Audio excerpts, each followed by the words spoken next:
But every day you keep telling your kids who they are. You keep telling them that they are here for a purpose, for such a time as this. This time, God knew how rough it would be.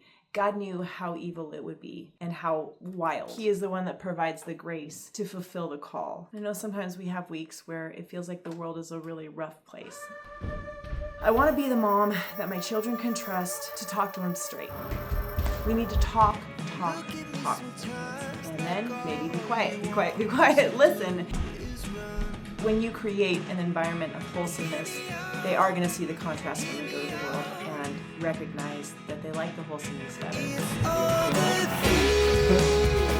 It's really hard. Like, every child's different. Every day is different. Hi guys, I'm Danielle Hogan, and this is Hogan Life. I like to talk to you about everything mom related, and sometimes it's very varied because there are a lot of things in motherhood that we just have to attend to. How are we going to do this with all the information that we have access to and that is bombarding us? I thought I'd come to you in front of these nice white walls, and then I realized there are no white walls in my house. No white doors and no white walls. They all have fingerprints and smudges. Being a mom is just about the most amazing thing I have ever experienced. It is also the hardest thing I have ever done. And one of the ways that it's very hard right now is recognizing the time we live in. It is a very crowded time, a time filled with lots of information to navigate and a lot of negativity, a lot of evil, and let's just say a lot of things that we as homeschool moms really want to protect our kids from. How do we do that? I ask the kids to please play quietly while I'm doing this, and I can hear the piano. Their definition of playing quietly is way different than my definition. Let me just preface this by saying that there is no pat answer to this question. When I first had a baby, I had lots of opinions. That was 18 years ago. If anything, I've been humbled by the experience of motherhood and recognized how opinions change because we're learning. We're getting older, we're getting more mature, I hope. By experience, we're recognizing the things that are more important than we probably thought and less important than we probably thought in the beginning. So I would say in our house, we try to really protect our kids from unnecessary garbage. Now, there's garbage everywhere. I mean, you go to the grocery store and you can hear unholy conversations happening. You stop to fill up your car with gas and you can hear loud rap music, with vulgarity, just pumping out of cars. Now, we have standards in our own home, but your kids are going to be exposed to things, and you kind of have to have a game plan. One, I believe that your home should be a safe place. I believe that it should be a place where you have standards. After you've learned those standards, you go out and you raise the standard in whatever situation you're in. And for children, the reason I homeschool is that's very hard when they're just little and there's a lot of pull and pressure from their peers. It's not a situation going to public school where you're setting your child up for success. Now, there have been plenty of amazing children going in to public schools and just fighting the good fight. And there also have been plenty who have not lasted in public school successfully, lasted with their values, lasted with their commitment to the Lord. One of the ways that we have made our home a safe space is by not having cell phones, not having tablets, not having video games.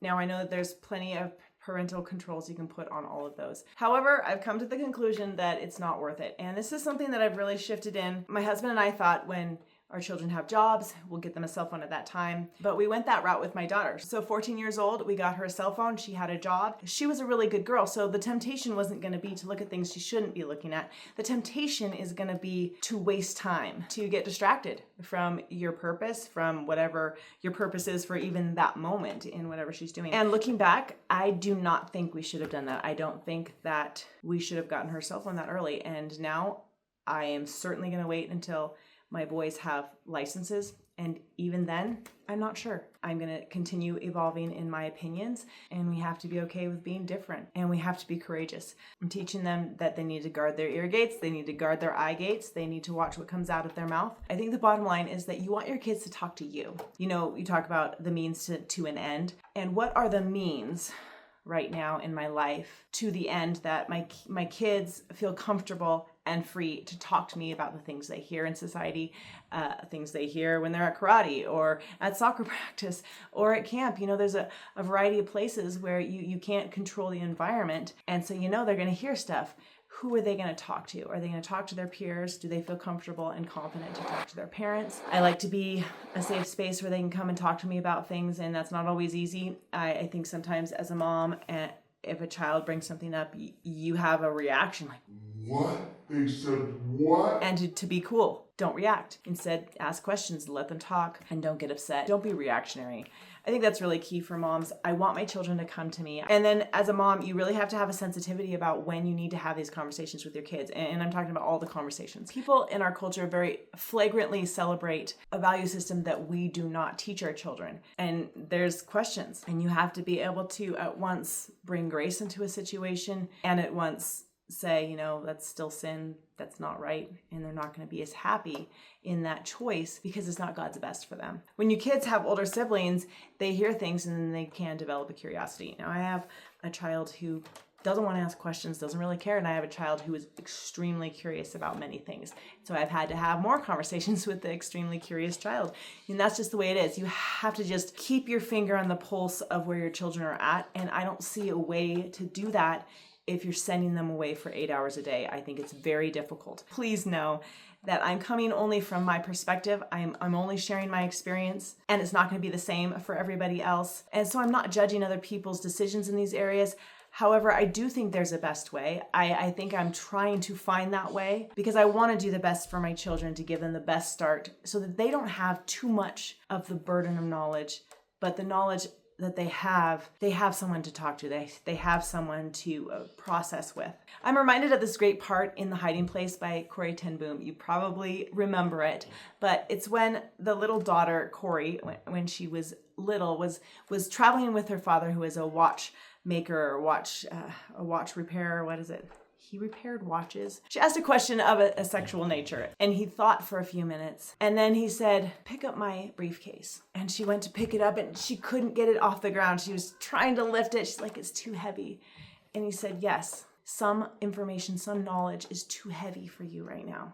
But trust me, when you're older, you'll be able to pick up that case. It's really good to have that relationship with your kids to where you can say, listen, that's a heavy question. I want you to trust me that that's not a question that is necessary to answer right now, but when you're 11, will you ask me that same question? Can we have that conversation? I want them to know mom talks to me straight. So if I have a question, I can go to her. She's going to give me a straight answer. She's going to give me truth. So after Charlie Kirk died, and my daughter did see the video, and she did not sleep for several days afterward. And she's 18, but still, it's a lot. And she told me, Mom, I'm taking a break from social media. And I said, I think that's very wise. And now she's able to make those wise decisions. There's so many adults that don't know how to make those wise decisions. Like, this is not good for me. This is actually affecting me. It's affecting my parenting, or it's affecting my frame of mind. It's affecting my psyche. We have to be wise to use the tools as tools and not to be a slave to these devices, to these sources of information that are so addictive. I'm reading a great book, and it's about teaching kids about money. It's the same author that wrote Rich Dad, Poor Dad. Rich Dad, Rich Kid, Rich Dad, Smart Kid, Rich Dad, Smart Kid. I'm going to go with that. And he says that money is an idea. And he's just really big on how we need to teach children to explore the ideas, because that's where the wealth is found. To explore the ideas that are just ours, just in our heads, what we have capacity for. And I think that that's one thing, that being on these addictive devices, having these hits of dopamine, having these rushes of cortisol, being all jumbled up with anger, with compassion, just too much jumble of emotions, they're not able to really explore the brilliance of their own mind, the brilliance of their own ideas, starting businesses, learning how to manage money at a young age. I was reading Swiss Family Robinson out loud to my children, and the father is constantly going into his moralization. I'm like, oh, another teaching moment. And he's always using every single moment to teach his kids, which is I love, because I'm like, that's me. It's totally me. Because I know that that's me, I have to be really careful that I'm not doing too much of the lecturing, or too much of the correcting, or too much of the, do you guys see that? Did you notice that? Guys, thanks for joining me. And I would love your opinion on how you navigate information with your own kids. I'll see you next time. Remember, no one can mom your kids like you.